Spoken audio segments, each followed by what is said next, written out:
Well, hello everyone, and welcome to Critical Weight Theory. So, today I'm exploring a fascinating idea at the crossroads of philosophy, culture, literature, and politics. How does something once considered shocking eventually become ordinary? History is full of ideas, artistic movements, and social changes that were initially dismissed as bizarre, offensive, even dangerous. And you know what? Sometimes those things are all of those, and yet they still become normalized. But I'm going to be very general here and keep it relatively non-specific. Many of these things eventually become accepted, sometimes so thoroughly that later generations struggle to even understand why they were controversial in the first place. The key isn't simply the strength of the idea, sometimes it's also repetition. Well, a lot of the time, actually. The power of repetition is a truly powerful thing. Imagine dropping a single drop of water against a massive stone. Nothing happens, right? It's just going to eventually dry up. Drop another one, then another. One drop won't change it. A few water drops aren't going to change it, but hundreds of thousands, well, millions of drops of water, those impacts over time begin to wear away the surface, and the stone is going to be changed. You know, cultural change often works in a very similar way. When a new way of thinking first appears, society usually doesn't have the language or what you might call the grammar to understand it. Existing institutions, traditions, and expectations, and all of that stuff, they interpret everything through familiar categories. Anything outside of those categories appears unintelligible. It might look like nonsense. That's why repetition matters sometimes. Repetition isn't always just some annoying redundancy. It can be like an education sometimes. Each return of the unfamiliar forces society to look again, and it's like chipping away at convention. One way to think about this is that every repeated act of dissent chips away at what seems permanent. Every performance, every artwork, every speech, every public demonstration, every novel, every film, each one removes another tiny piece from the seemingly solid monument of convention.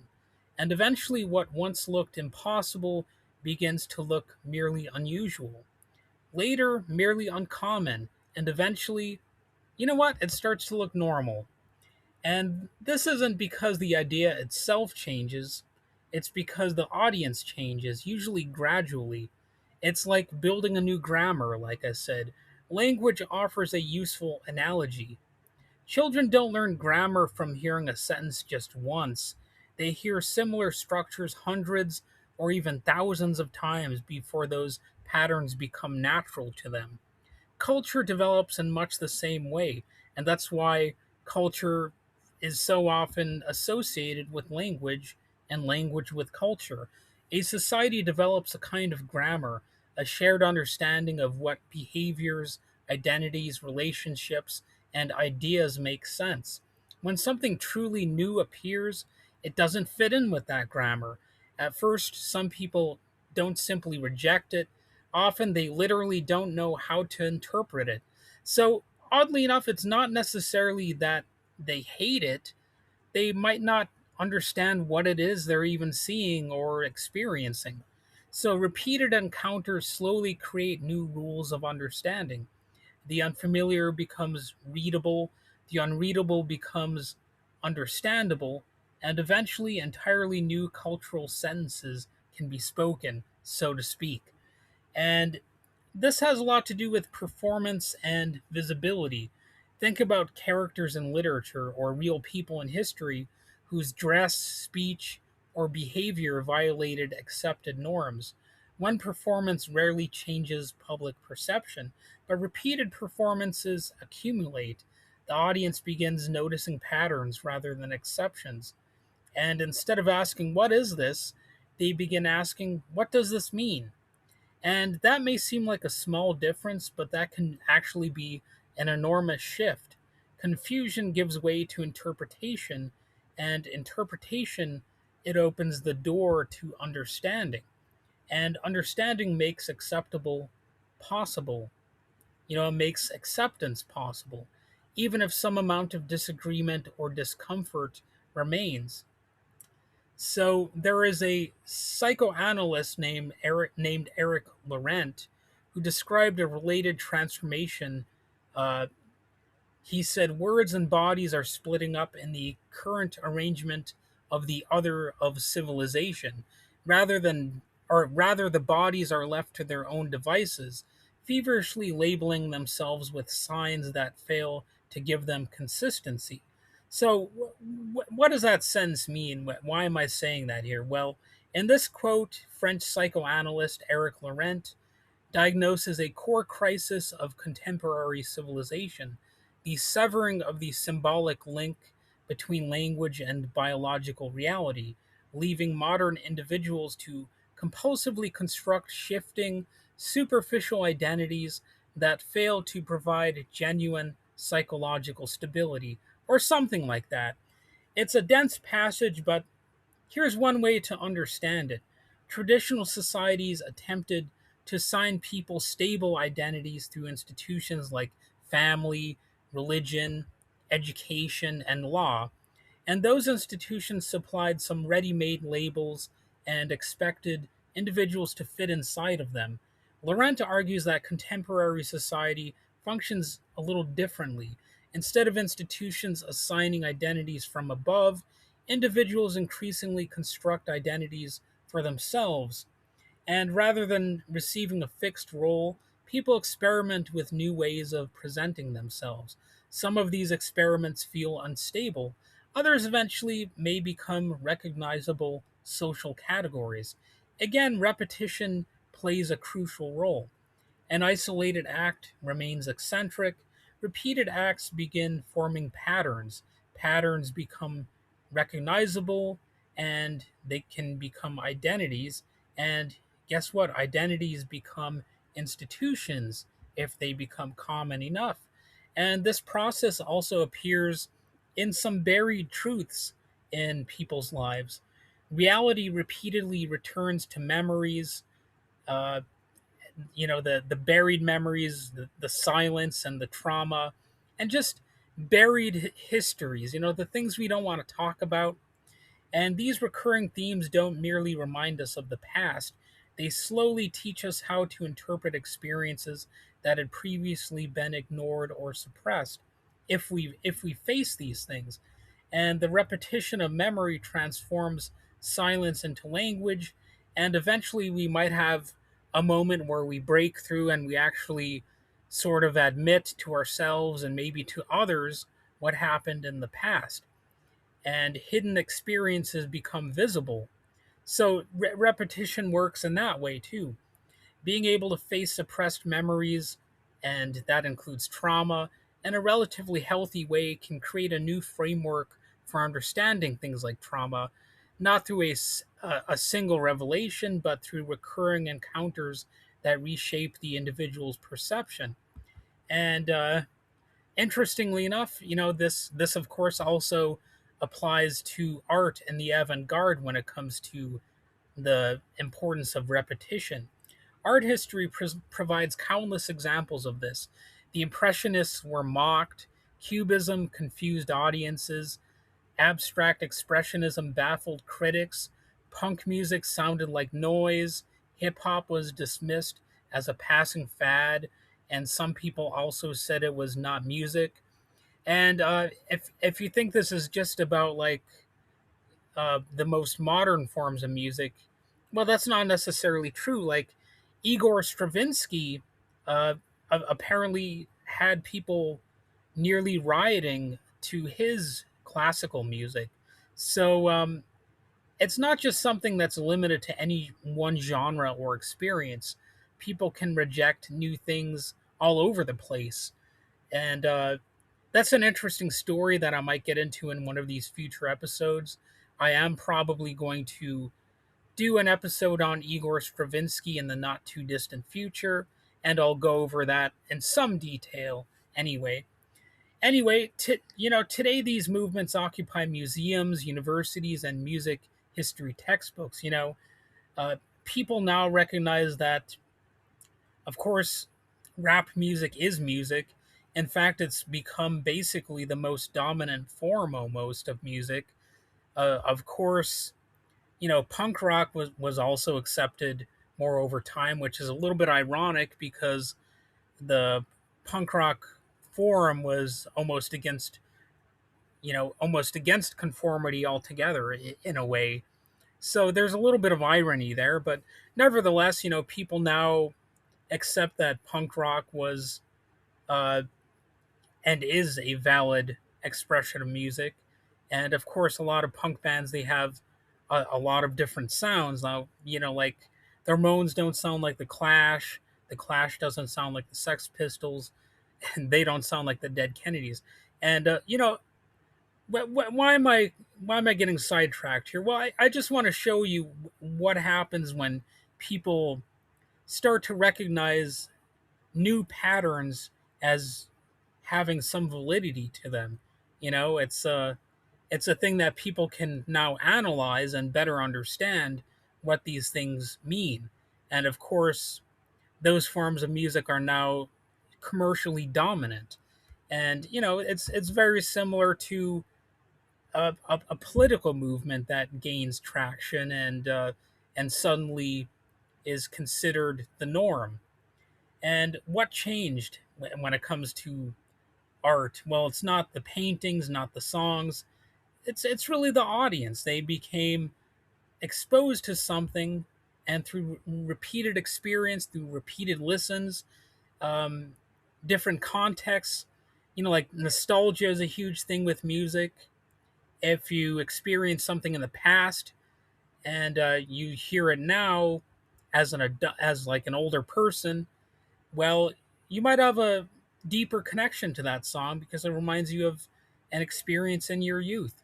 It might not even be a song that you liked back then, but suddenly, well, what do you know? You got those nostalgia feelings, and the song it now might be something you even like.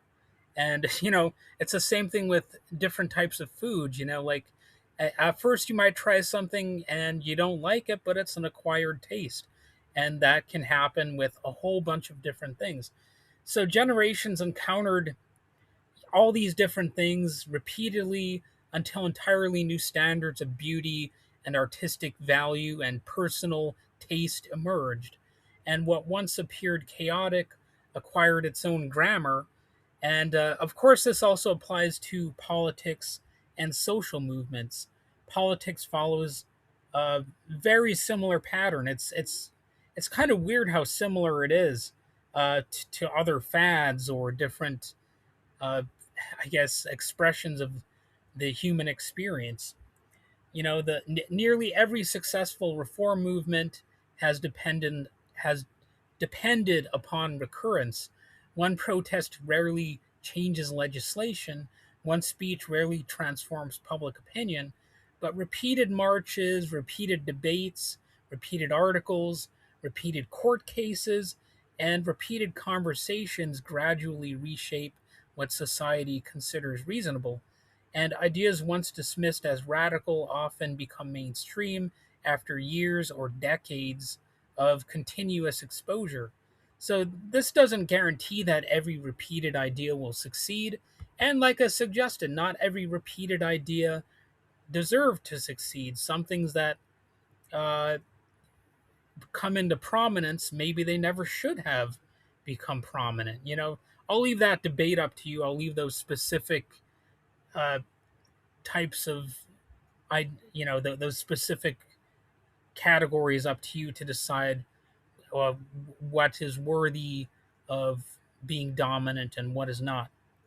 But not every repeated ideas will succeed. It's far from it. But repetition gives unfamiliar ideas the opportunity to become understandable. And without repetition, they often disappear before society has learned how to interpret them. So a lot really depends on the audience. And let's also look at why we resist, why people frequently resist new ideas. Well, resistance isn't always simply hostility, like I suggested earlier. Sometimes it's cognitive.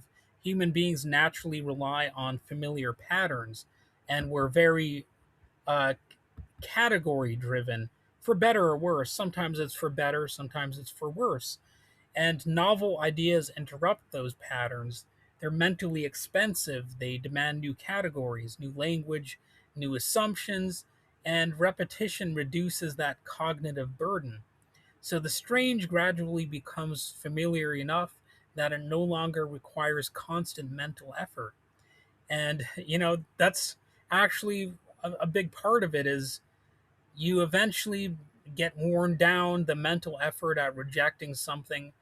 You eventually might find that it wasn't worth the effort, and your brain decides, well, I should choose my own battles.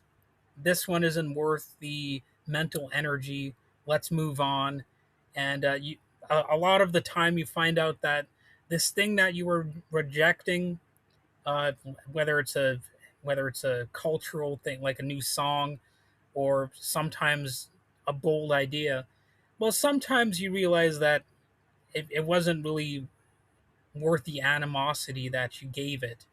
And that's really the cycle of change. The process often unfolds like this. First comes shock, then confusion, then repeated exposure, then familiarity, then understanding, then normalization. Eventually, future generations may struggle to imagine why the idea was ever controversial. Every era has its own examples, and every generation experiences the cycle in different ways. So, we begin to grapple with uh, how new things take on deeper meaning. Repeated exposure doesn't simply reinforce ideas, it creates the conditions under which entirely new ways of thinking become possible. Whether we're discussing literature, art, politics, philosophy, or social change, repetition serves as more than persuasion. And of course, sometimes, I should mention this too, things like the satanic panic, or like these moral panics that we experience in American society. Those, those are often silly, but when people are undergoing those panics, it's very real to them. Like all the panic about marijuana, for example. Well, Michigan has found out that, you can have marijuana be at least mostly legalized, and what do you know? Society doesn't completely and totally fall apart. People aren't dying of pot overdoses everywhere, and we're finding that it's not really any worse than alcohol or whatever. That's one concrete example. I figure I might as well give at least one example of this. And of course, you could go back to music, even like the idea that rock and roll was going to lead to civilization's downfall. You know, there were fears in the 1980s that if your teenage son or maybe daughter, let's face it, was probably mostly going to be a son, but if they listened to Ozzy Osbourne, well, they might off themselves. That was a pretty regular fear that was expressed in the media. And of course, there was endless fear about hip hop and how that was going to destroy society. And a lot of people were concerned about uh, the jazz music that was emerging, and that tied into the drug scare. The fear of drugs, and how everybody was going to OD on like heroin or whatever. It's not that drugs aren't dangerous, but nobody looks at jazz today and thinks, oh, jazz is going to destroy civilization or whatever. I mean, that's just something people don't believe anymore if you really pay attention. So those scares were all fads in their own right. And you know, but once something acquires a new cultural grammar, it teaches audience how to read what once appeared unreadable. The revolutionary doesn't become ordinary overnight, it becomes ordinary one encounter at a time.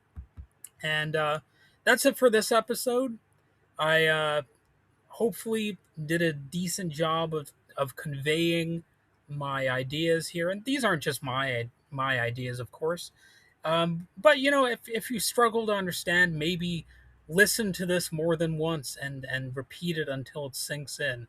Know what I mean? That's a little bit of a joke based on the theme of this episode. But anyway, thanks for listening. If you enjoyed this exploration into philosophy, culture, and the mechanics of social change, be sure to like and subscribe and join me next time as I continue examining the ideas that shape the way we understand our world. Until then, thanks for listening and feel free to listen again and again and again.